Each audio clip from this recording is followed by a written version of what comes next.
¿Qué tal? ¿Cómo están? Muy buenas noches. Gracias por su sintonía en Debate con Nacho Castillo. Les saluda Eduardo Arévalo. Es un placer acompañarles en este día de conmemoración de la independencia, del bicentenario de la independencia de Centroamérica o de El Salvador. Esa va a ser una de las partes de las preguntas que vamos a hablar con nuestros invitados esta noche. Tenemos el gusto que nos acompañe el doctor Heriberto Erquiz, investigador e historiador y director de posgrado de la Universidad Pedagógica. Bienvenido, gracias por acompañarnos. Gracias, a la orden. Muy bien, y también nos acompaña Alfredo Ramírez, historiador y coordinador de la licenciatura de Historia de la Universidad de El Salvador. Bienvenido. Gracias, muy buenas noches.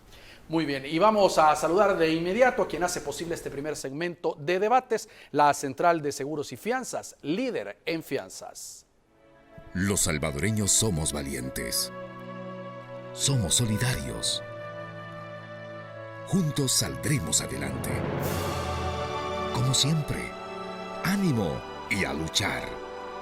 Protejamos a los que más amamos y caminemos juntos con fe, comprometidos con el progreso de El Salvador. La Central de Seguros y Fianzas, su centro de confianza. Muy bien. Heriberto, ¿cómo se puede entender lo que se conmemora este día? Exactamente, ya es el bicentenario, es la conmemoración, el Salvador, lo decían en El Salvador, o es Centroamérica.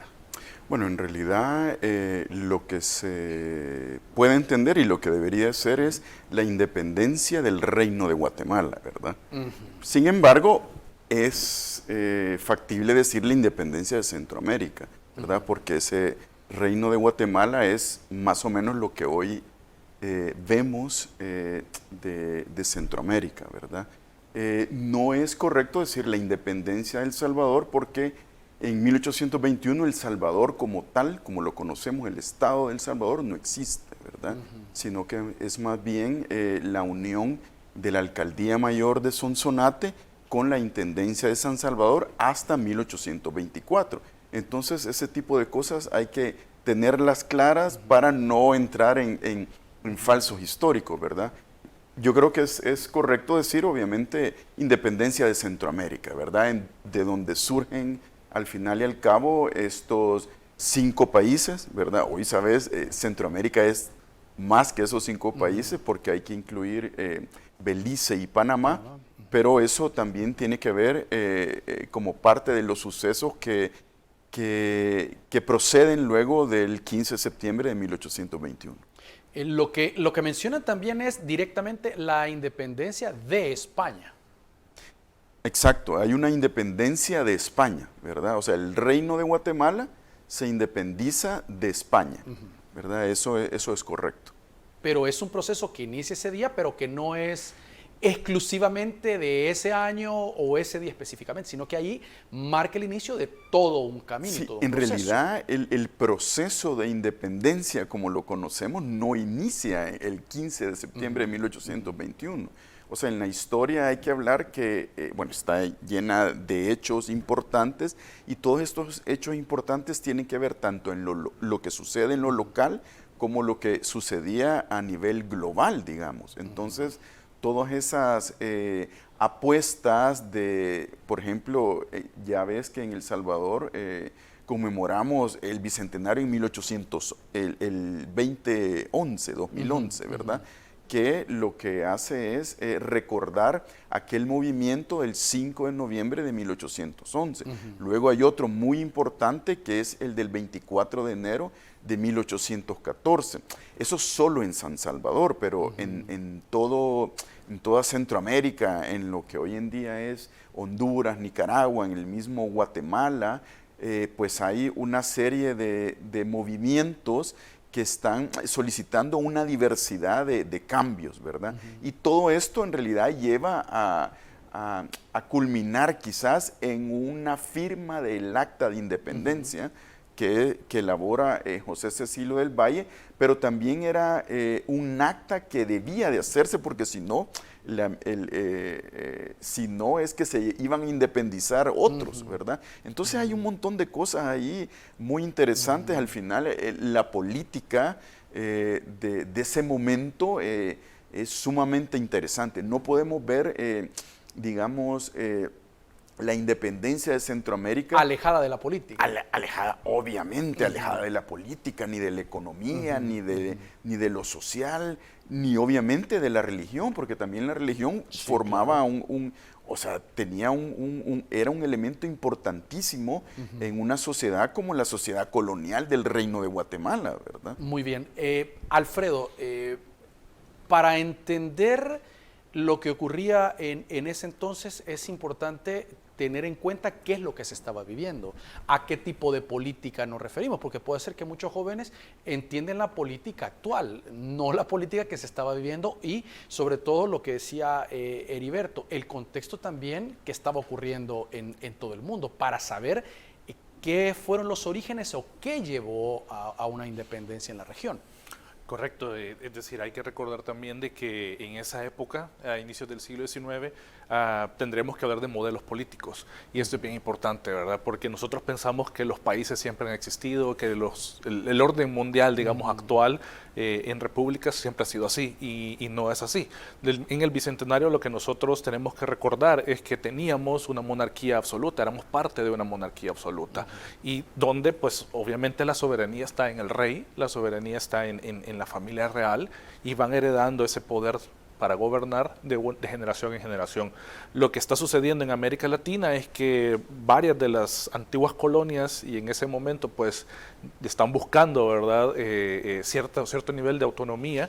Lo que están haciendo es básicamente conociendo y también hasta cierto punto, digamos, practicando, ¿verdad?, ciertas dinámicas diferentes a las de las antiguas monarquías, en concreto el modelo republicano que nosotros conocemos hoy en día. Cuando hablamos del Bicentenario tenemos que recordar de que la división de poderes es inexistente en la colonia, y hoy en día pues nosotros tenemos 3 órganos que la república se divide de esa forma. Entonces, con la firma del 15 de septiembre lo que hacemos es comprometernos con un proyecto político. En ese momento no se sabía si iba a ser una monarquía constitucional o una república, pero definitivamente se iba a romper con la monarquía de antiguo régimen, decimos los historiadores, ¿verdad? Con las monarquías a la vieja usanza. Heriberto, ya hablabas un poco del rol de la Iglesia Católica en ese momento, pero ¿cuál fue el rol de la Iglesia en este caso en un proceso de independencia? Lo que pasa es que, como te decía, en los movimientos que preceden a la firma del acta del 15 de septiembre, en estos movimientos actúan, o sea, son parte de los actores muchos de los curas, ¿verdad? De los que hoy conocemos como próceres de la independencia, que son una creación del centenario, ¿verdad? O sea, son una creación del siglo XX, no es que andaba ahí José Matías Delgado y los demás por las calles y les decían, hola, buenos días, próceres, y esto y lo otro. No ocurría así, sino que es una invención más bien de un siglo después, cuando se trata de conmemorar digamos, el centenario tanto de 1811 como de 1821. ¿Es una invención el llamarle prócer? Es una invención el llamarle prócer. Esta gente obviamente existieron y obviamente, o sea, ahí están las fuentes, ¿verdad? Y lo que sucede en este caso es que la iglesia tenía mucho poder, ¿verdad? Mucho poder en el púlpito, mucho poder con la comunidad. O sea, muchas veces la iglesia es la que estaba mucho más cerca de la población, ¿verdad? Datos interesantísimos que, por ejemplo, tu servidor trabaja y que Alfredo también, son los datos estadísticos, ¿verdad? Cuando vemos los datos estadísticos de la administración colonial, ¿verdad?, se parecen mucho a los datos estadísticos que también lleva la iglesia. La iglesia también llevaba datos estadísticos incluso mucho más finos, ¿verdad? O sea, hilando mucho más finos. Entonces ahí tenés los datos estadísticos de San Salvador, por ejemplo, de 1807, que son los del intendente Antonio Gutiérrez y Ulloa, que era el intendente de San Salvador, pero también tenés los datos de 1805 de la iglesia, y cuando los comparás es mínimo la diferencia. Y esto nos habla de una población que estaba constituida por indígenas, estaba constituida por los denominados ladinos, mulatos o mestizos, que eso es una cuestión muy compleja, ¿verdad? Son categorías complejas, y los otros, los españoles, que en su mayoría eran criollos, era gente nacida en América, ¿verdad? Criollos, hijos de españoles. Pero cuando ves los datos de la iglesia y los datos de la administración colonial son muy parecidos. Además, como te digo, estaban digamos, los párrocos de cada iglesia, pues estaban también alentando de alguna manera al pueblo, a las comunidades, en defenderse de esto y de lo otro, ¿verdad? O sea, siempre tuvo la iglesia un poder, incluso después de la independencia, claro, porque la misma acta de independencia dice de que la única religión, o sea, va a seguir siendo la religión católica, va a seguir siendo el otro poder. Entonces, lo que hay que entender es que luego del acta de la firma de independencia del 15 de septiembre es un documento, ¿verdad? Es un documento legal y todo esto, pero luego se quedan preguntando, bueno, ¿y ahora qué? ¿Verdad?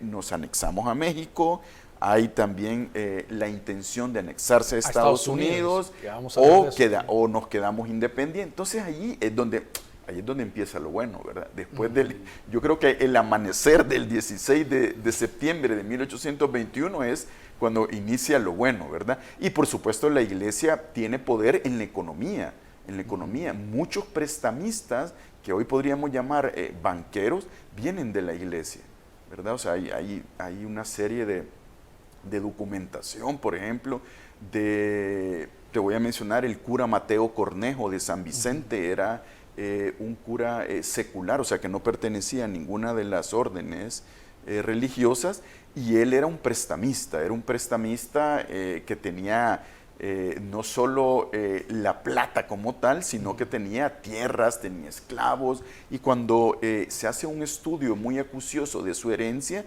pues descubren que tenía una gran cantidad, era casi como el 20% del dinero de esa Centroamérica de finales del siglo XVIII. Entonces, ¿De Centroamérica? De Centroamérica. Entonces del Reino de Guatemala, ¿verdad? Sí, claro. Entonces te estoy hablando del poder de la iglesia, el poder de la iglesia, que era a través de los diezmos, era a través del préstamo, era a través de todas estas cuestiones que tienen que ver con que los préstamos no solo eran en plata, sino que también se pagaban en tierra y claro. y lo otro. Muy Entonces es una cuestión que no es tan fácil de dilucidar, pero es compleja. Sin embargo, no podemos dejar de ver el poder que tenía la iglesia y que lo siguió teniendo durante todo el siglo XIX hasta que el Estado se vuelve laico. Muy bien, vamos a hacer una pausa y ya regresamos con más del tema.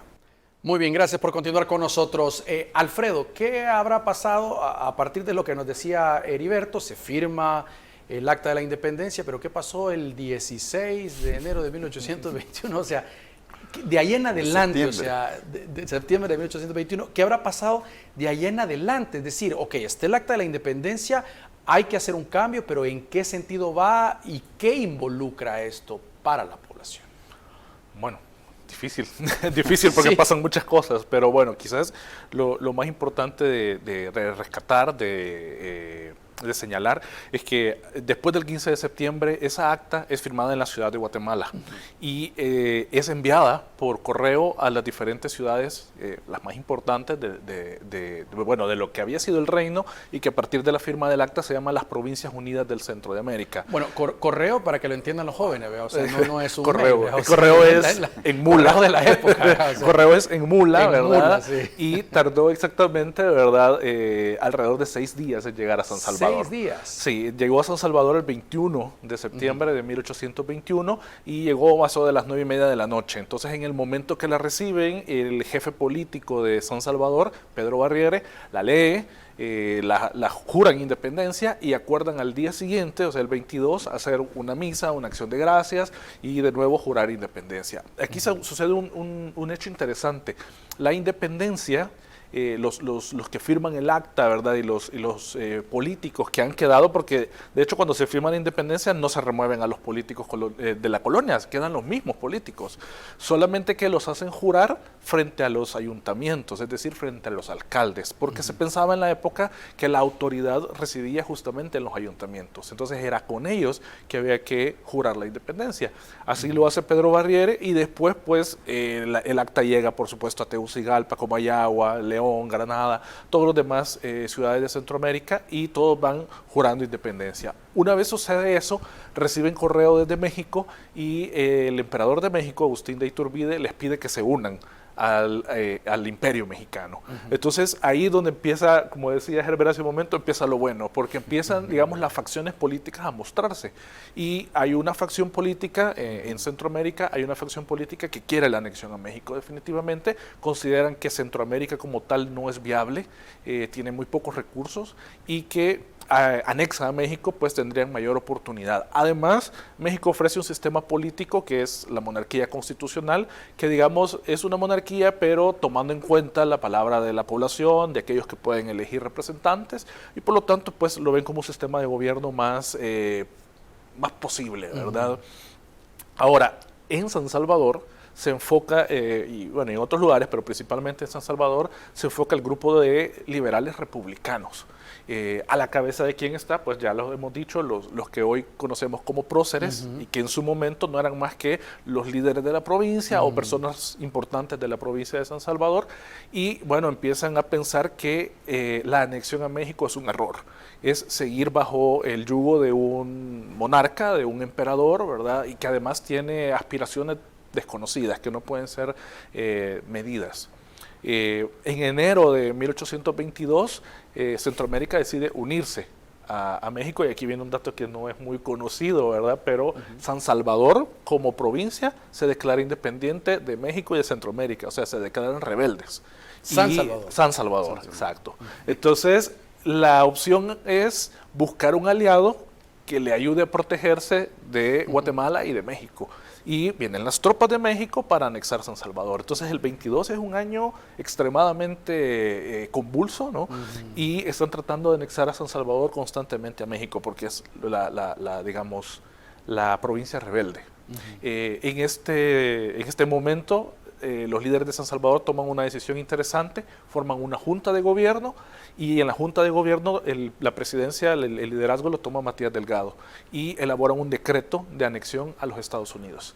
Claro, aquí hay que aclarar algo, ¿verdad? Porque la gente va a pensar, pero qué barbaridad, ¿cómo no vamos a anexar a Estados Unidos? O alguna gente pensará, qué bonito, qué lástima que no se dio. Pero la verdad es que Estados Unidos no era el Estados Unidos que conocemos hoy. Ahora, claro, era básicamente el lado este, ¿verdad? Del Mississippi hacia el Atlántico y bueno, y empezaba a expandirse, ¿no? hacia el oeste. Entonces no era el mismo Estados Unidos que conocemos ahora, pero pensaban los líderes de San Salvador que el sistema federal, el sistema republicano federal era adecuado y que como provincia podían anexarse como un estado más. Se les iba a respetar su soberanía, se les iba a respetar su religión y se les iba a respetar hasta cierto punto, ¿verdad? Las dinámicas económicas y legales dentro del Estado de El Salvador, en una hipotética unión. Manuel José Arce y Juan Manuel Rodríguez van al puerto de Boston, bajan, llevan los papeles en la mano, piden hablar con el presidente y lastimosamente no se les da esa entrevista. Se entrevistan con el secretario de Estado, ¿no? Y en ese momento, pues, uno de ellos enferma y ya no es posible seguir los trámites, digamos, diplomáticos. Entonces, cuando están en eso, ¿verdad? Cuando están en esas discusiones, esos debates y todo esto, Agustín de Iturbide es obligado a abdicar o no renuncia, como ustedes. Eso es también un debate, pero bueno, renuncia a sus aspiraciones imperiales y deja a Centroamérica a su voluntad, que vea qué quiere hacer. Entonces, en ese momento deciden los hoy próceres, ¿verdad? En aquel momento estos dos representantes del gobierno san salvadoreño regresar a San Salvador y iniciar un proceso de construcción, digámoslo así, de una nueva nación. Y ahí en marzo de 1823, el líder de las tropas mexicanas, Vicente Filísola, dice, bueno, llamemos al Congreso Centroamericano con los representantes de la población centroamericana, que se establezca el Congreso en Ciudad de Guatemala y dialoguen cómo se quieren gobernar. Entonces se retira el general y todas sus tropas y ya se quedan los centroamericanos debatiendo qué tipo de gobierno van a establecer.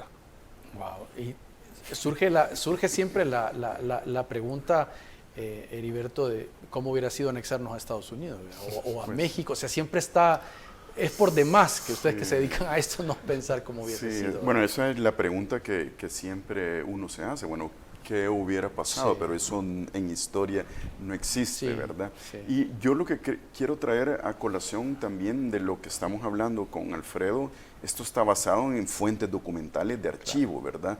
No es una invención de nosotros, o sea, es un proceso de la historiografía en El Salvador, es un proceso de búsqueda de archivos, o sea, ahora mismo que estamos nosotros decimos en este momento del Bicentenario, es cuando más nos enteramos que debemos de seguir estudiando estos procesos, porque no los conocemos a ciencia cierta, ¿verdad? Siempre nos tragamos la píldora de lo que se nos dijo durante todo el siglo XX y muchos de esa documentación que estaba en la historiografía salvadoreña, pues no tenía una base, digamos, científica, ¿verdad? No quiero decir que todo, pero algunos de esos. Y entonces eso ha llevado también a muchas interpretaciones de la historia de El Salvador, no solo del 15 de septiembre, ¿verdad? Así Mira, que, hay una pregunta que mucha gente se hace y dice, ¿y por qué El Salvador se quedó pequeño? Si era tan pujante, si había tanto recurso, ¿por qué no fuimos un territorio más grande en extensión? La respuesta a eso es porque El Salvador nunca fue tan grande. Como te decía, El Salvador es un constructo de 1824, cuando la alcaldía mayor de Sonsonate, que son los actuales departamentos de Sonsonate y Aguachapán, se unen con el resto que hoy conocemos, ¿verdad? Que es la Intendencia de San Salvador. Entonces, cuando se unen, crean el Estado del Salvador, ¿verdad? Y le quitan San Salvador para diferenciarlo. Entonces es a partir de ahí que nace el Estado que hoy conocemos, porque antes éramos parte del oriente guatemalteco. Probablemente si San Salvador no decide unirse con Sonsonate, seríamos el oriente guatemalteco, ¿verdad? O sea, así definitivamente. Entonces, pero lo que sí es importante aclarar es que ese espacio san salvadoreño y sonsonateco que hoy denominamos El Salvador era sumamente rico en la producción de añil, ¿verdad? En la producción de tabaco, en la producción de hierro, en la producción ganadera y obviamente tenía lo más importante que puede tener una tierra fértil, ¿verdad? La gran cantidad de mano de obra, ¿verdad? Porque sin mano de obra no puedes hacer todo eso. Entonces, por lo menos, como te decía, en el censo de 1807, el espacio san salvadoreño es el espacio con la mayor densidad demográfica de Centroamérica y eso lo hace sumamente rico, pues. Lo de ser pequeño, bueno, en ese momento no se tomaba en cuenta en el sentido de que eran dos provincias que se separan de Guatemala y que se unen para formar uno solo, ¿verdad? Que también esa es una de las jugadas interesantes digamos, de los que estaban formulando la independencia, o por lo menos de los que formularon la creación del Estado salvadoreño, que luego después vienen un montón de cosas que también sería interesante que comentaran. Muy bien, tenemos que hacer una pausa y ya regresamos. Gracias por su sintonía. Muy bien, gracias por continuar con nosotros. Alfredo, aunque en extensión territorial pues somos pequeños, éramos importantes por la cantidad de salvadoreños y la mano de obra, como ya nos decía Heriberto, pero también una característica que hablábamos en los comerciales es el carácter del salvadoreño, o sea, nunca nos dejamos, o sea, desde los donde se tiene registro, ¿no? Claro, claro. Es importante señalar también que en ese sentido, ¿verdad?, las decisiones políticas que se tomaron en El Salvador justamente después de la independencia tienen que ver en buena medida con las élites educadas pues que estaban en San Salvador, pero también tienen que ver con la población. Es decir, tradicionalmente se había hablado mucho del 5 de noviembre de 1811 y se le había señalado como un movimiento en San Salvador liderado por los hoy llamados próceres. Sin embargo, en la actualidad sabemos de que habían espacios en todo El Salvador que también se sublevaron en contra del mal gobierno español y realizaron, bueno, tremendos desórdenes. En Zacatecoluca, por ejemplo, señoras del mercado que, bueno, con cuchillo en mano, ¿no?, estaban ahí dispuestas a defender sus intereses, ¿no? También, por ejemplo, Zulután, sabemos también de Tejutla, Chalatenango, diferentes regiones en el mismo San Salvador, aquí por hoy, lo que hoy es San Martín, ¿no? Estas zonas estuvieron, digamos, involucradas en alzamientos o sublevaciones durante los años de 1811 y también, pues, sabemos que en 1814 en San Salvador hubieron algunos desórdenes en contra del mal gobierno en Centroamérica, es decir, de las malas decisiones que se tomaban. ¿Y qué tipo de malas decisiones habían? Bueno, principalmente el hecho de que en España había, aquí tengo que hacer, digamos, un paréntesis, en España había un conflicto bastante complicado. Napoleón Bonaparte había invadido España y había depuesto al rey Fernando VII, lo había metido preso. Entonces encontramos un periodo sin rey, ¿verdad?, entre, bueno, 1808 y 1814, y en ese periodo España elabora su primera constitución política, ¿verdad?, en ausencia del rey. Esa elección, ¿verdad?, esa decisión de construir una primera constitución lleva a que pidan representantes de todos sus dominios, incluido América. Entonces, de Guatemala, de Centroamérica, envían a Antonio de Larrazábal, que es el diputado en Cortes, ¿no? ¿Por qué explico todo eso? Bueno, porque eso genera una experiencia para la gente en Centroamérica, que era justamente la experiencia de elegir a su representante. Entonces, las cortes empiezan a tomar decisiones sobre, por ejemplo, impuestos. Entonces, habían algunos impuestos que ya no se deberían de pagar y acá en América eso no se decía. Entonces, digamos, el líder de Centroamérica, el capitán general, que era el presidente de todo Centroamérica, de toda la audiencia, pues decidió no decir ciertas noticias, no informar sobre ciertos impuestos que habían cambiado. La gente se da cuenta y, bueno, empiezan a protestar por eso, ¿verdad? Entonces, el mal gobierno, digamos, los impuestos onerosos, la persecución política que en cierta medida había, la persecución de infidentes, le llamaban en la época, también genera eso, ¿verdad? Genera de que la gente sienta un malestar en contra de las autoridades españolas, principalmente peninsulares. Ya se genera una diferencia entre los españoles americanos, o los criollos como les llamamos, y los peninsulares, que habían venido enviados por el rey para imponer el supuesto orden. Muy bien. ¿Alguna vez, Heriberto, nos llamamos Cuscatlán? Bueno, al inicio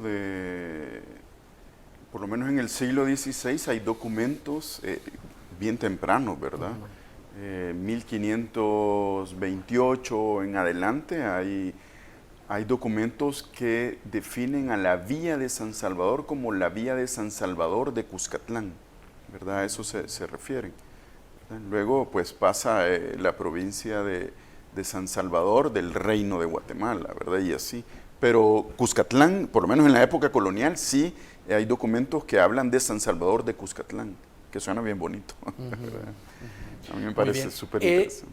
Digamos, después de 1821, ¿cómo va avanzando la sociedad o qué otros cambios importantes se dieron? Política y económicamente hablando. Lo que sucede es que hay que tener en cuenta que algo que quería recalcar de lo que decía Alfredo es que los movimientos que se dan en el 11, en el 14, y luego después no solamente son de las élites, de los que nosotros denominamos próceres hoy en día, o los que se denominan próceres, sino que la participación de otros grupos, probablemente de grupos subalternos, que son indígenas, que son mulatos, que son ladinos, que son mestizos, es importante. De hecho, uno de los que se ha elevado al grado de prócer, que es Pedro Pablo Castillo, era un mulato de San Salvador, de los barrios de La Vega y del barrio de Candelaria, ¿verdad? Entonces también hay ahí una agencia de otros grupos que no son los criollos que siempre hemos pensado que fue una independencia solo de la élite. No, ahí hay muchas cosas. Pero sí, tal y como decía Alfredo, bueno, hay una anexión a México, luego cae Iturbide y ya se decide de que, bueno, que a partir de 1823 que van a ser estas provincias unidas de Centroamérica y van a pensar en una república federal de Centroamérica, ¿verdad? Ya para 1824, y ahí es donde viene la guerra, porque sí son una serie de batallas de la Federación Centroamericana, y ahí es donde surgen personajes como Francisco Morazán, y están todas estas batallas que se dan en Centroamérica, pero por ejemplo, más que todo en Guatemala y en El Salvador. O sea, el espacio ese que hoy denominamos El Salvador tuvo una serie de batallas en todo este tiempo de la federación, ¿verdad? Entonces yo lo que creo que es importante decir es que por lo menos San Salvador o ese El Salvador se veía como como la punta de lanza de los liberales de esa primera época del siglo XIX, y eran como, bueno, ahí donde se estaban transformando las cosas que se querían ver en contra de los conservadores, digamos, en este momento, que también se ubicaban en El Salvador, ¿verdad? Pero más que todo desde Guatemala, aunque eso es bien complejo, porque no solo es la dualidad liberales conservadores, porque hay otras tonalidades, ¿verdad? Pero lo que yo sí creo importante en eso es que las nuevas lecturas que se tienen hoy en día sobre la independencia, por ejemplo, sobre el plan de Iguala, sobre otros planes, el hecho de que Chiapas, por ejemplo, decidió separarse del Reino de Guatemala y unirse a México antes del 15 de septiembre, también esto aceleró la firma del Acta de Independencia. Además, al parecer era una especie de compadre hablado, ¿verdad?, entre la élite guatemalteca, o sea, la élite de la ciudad de la Nueva Guatemala de la Asunción, con los mexicanos, ¿verdad?, para que al final ellos siempre estuvieran en su zona de confort, ¿verdad? Y eso es lo que no les gusta también a las demás élites provinciales, porque al final no salían de lo mismo, ¿verdad? Sino que, entonces todavía todo eso es fundamental. Lo que viene después es sumamente complejo, porque querer tener una República Federal de Centroamérica lo que llevó es a una diversidad de luchas, de batallas que se dieron entre las facciones, las diversas facciones. Y nunca se logró. Nunca hubo un periodo en el que estuviese bien cerca conformarse, ¿no?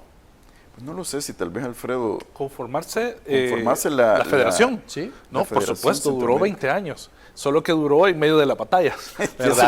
Es decir, lo que sucede es de que en 1824, en noviembre, aparece la Constitución Federal y efectivamente Centroamérica estuvo unificada bajo ese sistema, bajo el sistema federal. Entonces, el problema fue que, por ejemplo, el gobierno central, el gobierno federal, que digamos, si tomáramos como ejemplo Estados Unidos, ¿verdad? Washington DC, por decirlo así, acá en El Salvador siguió siendo, El Salvador, insisto, en Centroamérica siguió siendo en Guatemala. Okay. Entonces, el problema era que el gobierno federal estaba en Guatemala y el gobierno de Guatemala de lo que hoy conocemos como la República de Guatemala también estaba en el mismo lugar. O sea, los dos gobiernos estaban en la misma ciudad y no necesariamente tenían los mismos intereses. El primer presidente de la República Federal fue Manuel José Arce. Correcto. Y él gobernó, pues, digamos, ese primer periodo. El otro presidente fue Francisco Morazán, ¿no? Solo fueron los únicos dos, aunque José Cecilio del Valle es elegido presidente y muere en el camino a asumir la presidencia.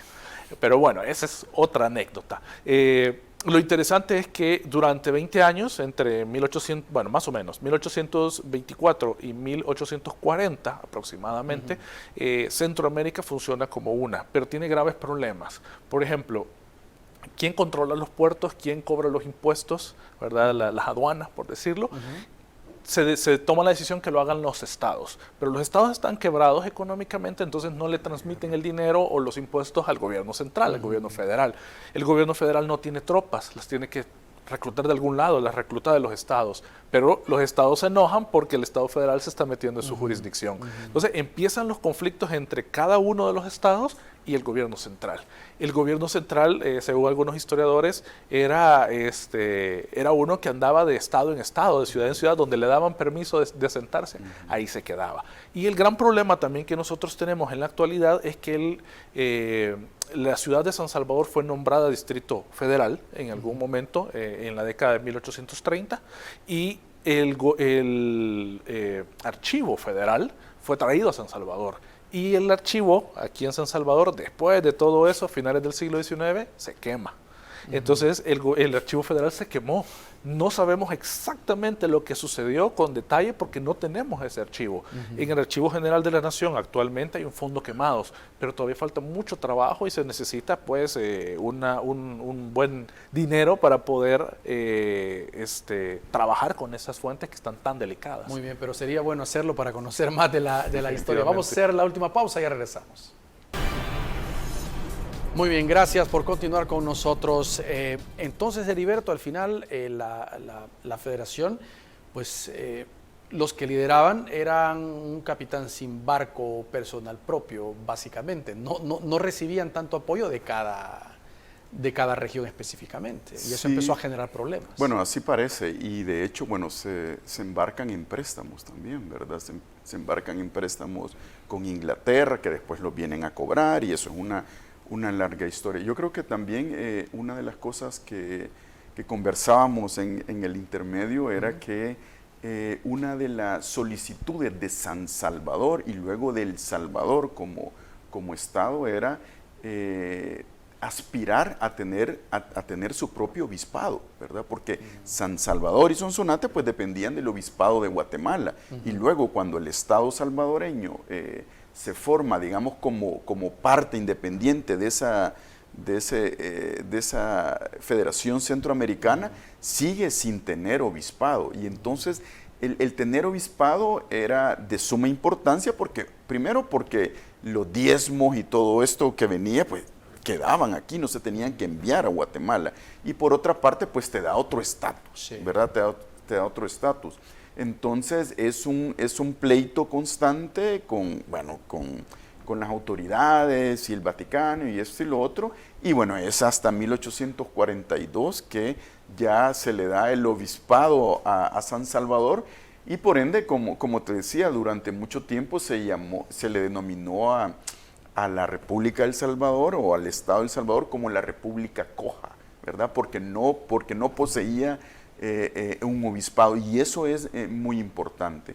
Otro de los datos importantes de los que estamos hablando después de la firma del Acta de Independencia de 1821 es que la Federación Centroamericana, bueno, presenta la Constitución de la Federación, ¿verdad?, de Centroamérica, pero también El Salvador presenta su Constitución en ese mismo año. ¿El mismo año? En ese mismo año, o sea, ya está como que la estaban haciendo a la par, ¿verdad?, para decir, bueno, nosotros ya tenemos nuestra Constitución, porque es en esa Constitución en donde dice, este Estado está formado por, ¿verdad?, por Sonsonate y por San Salvador. Y otra de las cosas fundamentales en la Constitución de Centroamérica de 1824 es la abolición de la esclavitud. Sí. O sea, en Centroamérica a la gente esclavizada ya no iba a ser personas esclavizadas, sino que más bien se abolió la esclavitud, ¿verdad? Y en este sentido hay que tenerlo muy claro, porque muchas de las personas piensan que la abolición de la esclavitud es la abolición de la esclavitud indígena, y no es así. La abolición de la esclavitud indígena, bueno, como tal había sido a partir de las nuevas leyes de Indias, ¿verdad?, que son de la década de los 40 del siglo XVI.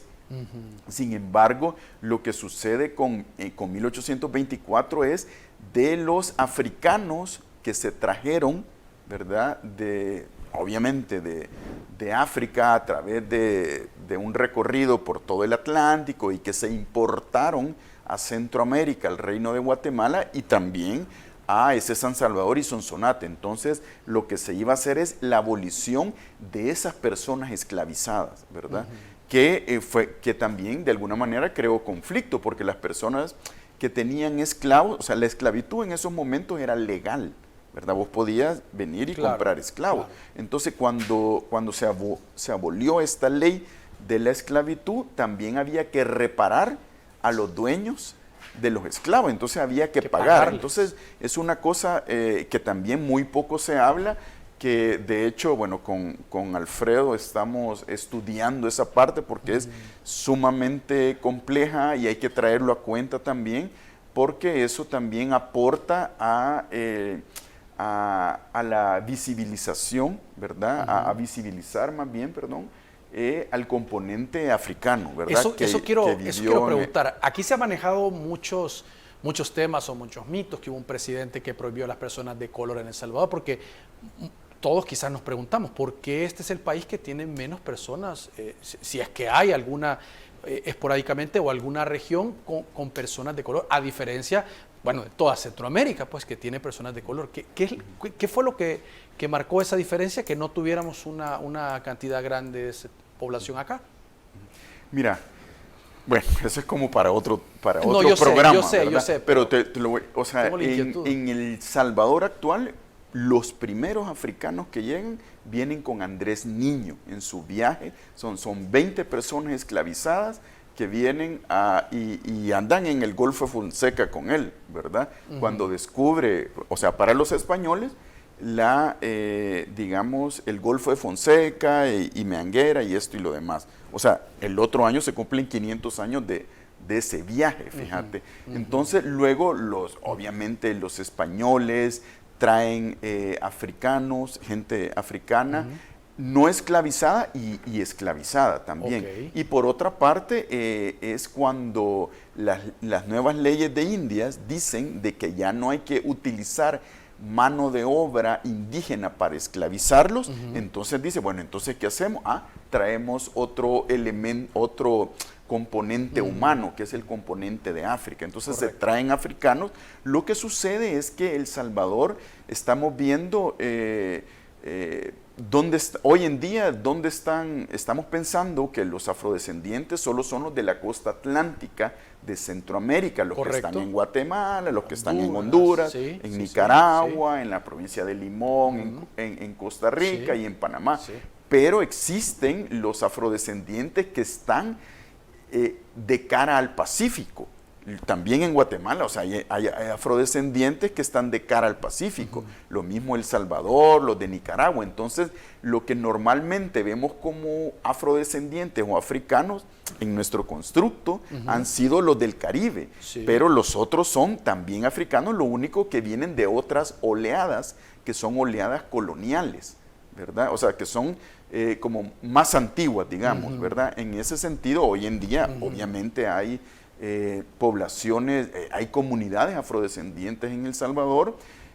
Hay, como te digo, solo basta ver los registros de la iglesia, los registros del Estado, en donde las categorías étnicas o las castas, como se dice, pues ahí está, ¿verdad? Mulato libre, mulato lo otro. Como te decía, por ejemplo, el acta de bautizo de los hijos de Pedro Pablo Castillo dice que él y su señora esposa, la señora Aquino, son mulatos libres, ¿verdad? No es de extrañarse, o sea, los barrios de mulatos de San Salvador estaban, como te digo, en La Vega y ¿cómo se llama? Y al sur de San Salvador. Entonces, bueno, esa es una historia larga que podríamos contar. Y lo que Martínez prohibió la entrada de los africanos, bueno, esa es la ley de migración de 1933. ¿Y hay una legislación, han estudiado ustedes eso, si es verdad que había una legislación que prohibía, o Sí, ese es un mito? La ley de migración del martinato. Pero estará vigente. No, ya no. Porque hay algunos que dicen, nadie la encuentra. La No, asamblea incluso dicen, o sea, no hay ni que se registro. vayan al diario oficial, al diario oficial de 1933, y ahí está, ¿verdad? Y bueno, podríamos hablar de eso un montón, Muy no bien. sé. Muy bien. Sí. A ver, Alfredo, es importante conocer la historia, es importante todo este conocimiento, trasladarlo de una mejor forma a estas generaciones que como que es una luz que se va apagando si no realmente como país nosotros mismos pues fomentamos este tipo de espacios, o sea, no solo esperar llegar a un bicentenario, al 15 de septiembre para estar hablando de estos temas tan importantes. Claro, claro que sí, es bien importante y creo que en ese sentido hay varias instituciones que han tomado conciencia de la importancia de las redes sociales, ¿verdad? Entonces, creo que en el país hay un esfuerzo por parte de diferentes organismos, entre ellos las universidades, pero también otros, que están utilizando redes sociales cada vez más. Parece que esto de la pandemia no solamente nos ha encerrado, no solamente nos ha distanciado físicamente, pero también ha promovido que ciertas instituciones den ese salto, ¿verdad? Y creo que es bien importante que se llegue a esos espacios, que se llegue a esos medios muchas veces muy baratos o casi gratuitos, ¿verdad?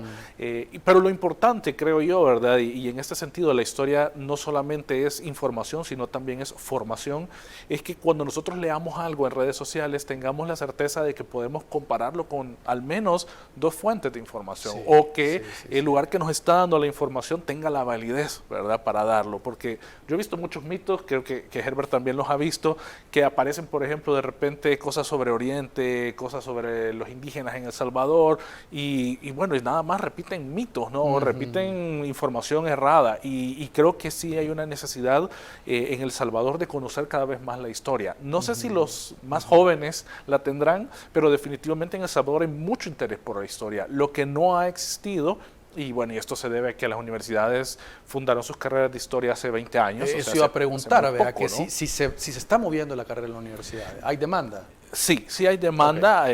Actualmente pues tenemos bastantes estudiantes en la Universidad de El Salvador estudiando la licenciatura en Historia, y se está promoviendo también un posgrado en Historia. Probablemente a futuro tengamos también ese proyecto realizado. Entonces, las universidades están promoviéndolo, pero no solamente la licenciatura en Historia, sino también tenemos licenciaturas en Antropología en 2 universidades del país, y tenemos también posgrados en estudios latinoamericanos y en otros sentidos que están promoviendo la historia, ¿verdad? Entonces, eso es bien interesante. De repente me encuentro con algunos profesionales del área de la arquitectura que están muy interesados en la historia, ¿verdad? Y son excelentes porque no solamente quieren conocer la historia, sino también se meten a investigar un poco, a dar a conocer algunos datos que de repente nosotros desde la historia más tradicional o desde la historiografía más académica no vemos, y a ellos les interesa mucho, ¿verdad? Entonces me parece que en el país en general hay interés. Muy bien. Heriberto, gracias por acompañarnos esta noche. La orden, ¿verdad? Yo creo que una de las cosas fundamentales es saber comunicar la ciencia, ¿verdad? Es algo que siempre nos hace falta, saber cómo comunicar la ciencia, y este tipo de espacios para nosotros es sumamente importante para divulgar, para dialogar sobre pues lo que hacemos, ¿verdad? Lo que hacemos como academia en general, que es sumamente importante porque llega a mucha gente. Muy bien. Gracias también, Alfredo, por acompañarnos esta noche. Bueno, muchas gracias a ustedes y bueno, estoy de acuerdo que son espacios privilegiados, espacios que llegan a la población y que bueno, justamente son de donde nos gusta hablar y a donde nos gusta estar, ¿verdad? Muchas gracias. Y gracias a ustedes por su sintonía, que descansen y por supuesto su cita con nosotros el día de mañana.